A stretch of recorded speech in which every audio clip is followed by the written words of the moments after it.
It all started as a fun weekend until everything changed. Tracy Chakowski and her family were driving home after a quick getaway, a trip to Wisconsin Dells, a popular water park north of Madison. But on the freeway home to Buffalo Grove, Illinois, Tracy is shot dead in a seemingly random attack. Killed right in front of her two children sitting in the back seat. The male was passing a Chevrolet Blazer when the operator of the Blazer rolled down his window and fired 3 rounds into the vehicle.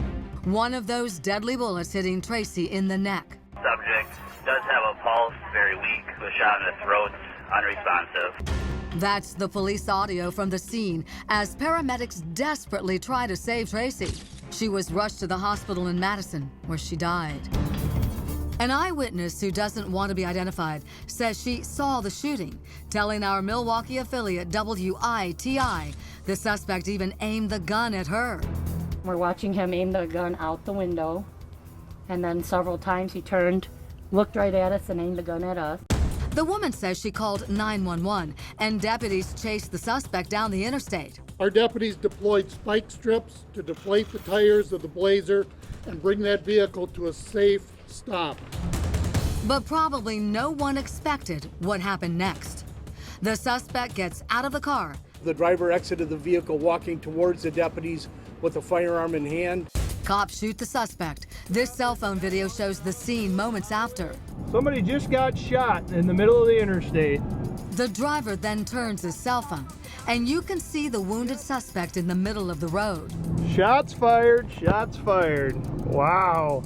Cops say this is the shooter, Zachary Hayes. His wounds not life-threatening. They also arrest his brother Jeremy, who was in the SUV with him. Police say hours before the random freeway shooting that killed Tracy, Zachary was on the run after he allegedly shot and killed Gabriel Sanchez at this apartment in West Allis, Wisconsin. All of a sudden I heard just kind of like a drop. According to the charging documents, Jeremy told investigators Zachary had smoked weed 4 days before the shooting and had been acting extremely paranoid ever since. He said Zachary had the .45 caliber pistol in his lap and was pointing it at cars as they drove by. He also said his brother was particularly paranoid about cars with tinted windows. When Tracy's black BMW came from behind, Jeremy says his brother began freaking out about the tinted windows and fired 3 times. Police leading the funeral procession for Tracy. Her husband is in law enforcement, working for the Drug Enforcement Administration. Investigators don't believe his working for the DEA had anything to do with the shooting. Zachary remains in the hospital and hasn't yet entered a plea on a first-degree murder charge.